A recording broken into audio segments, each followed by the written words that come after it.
আগামী ২০ অগস্ট বৃহস্পতিবার জাতীয় সংসদ কক্ষে অনুষ্ঠিত হতে যাচ্ছে ২০২৬ সালের বহু প্রতীক্ষিত নতুন রাষ্ট্রপতি নির্বাচন। নির্বাচন কমিশন ঘোষিত তফসিল ও ১৯৯১ সালের রাষ্ট্রপতি নির্বাচন আইনের ৩ ধারা অনুযায়ী এই পুরো নির্বাচন প্রক্রিয়া পরিচালনা করবেন প্রধান নির্বাচন কমিশনার। এই নির্বাচনকে কেন্দ্র করে মঙ্গলবার জাতীয় সংসদের ক্যাবিনেট কক্ষে ভারপ্রাপ্ত স্পিকার ব্যারিস্টার কায়সার কামাল এমপির সভাপতিত্বে এক গুরুত্বপূর্ণ প্রস্তুতিমূলক সভা অনুষ্ঠিত হয়। সভায় কায়সার কামাল বলেন, রাষ্ট্র কাঠামোর সর্বক্ষেত্রে ফ্যাসিবাদ মুক্ত করার প্রক্রিয়ায় এই নির্বাচন এক ঐতিহাসিক মাহেন্দ্রক্ষণ।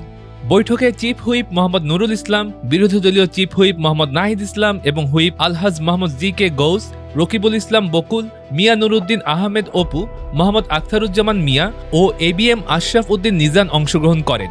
এতে অধিবেশন কক্ষ ব্যবহার, প্রয়োজনীয় লজিস্টিক সাপোর্ট প্রদান এবং এমপিদের উপস্থিতি নিশ্চিতকরণের কার্য বিবরণী চূড়ান্ত করা হয়।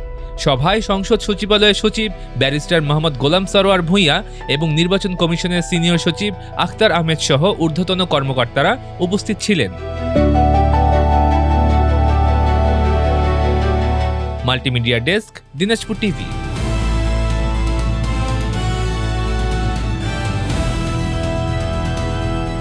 দিনাজপুর টিভি, মানুষের জীবনের কথা বলে।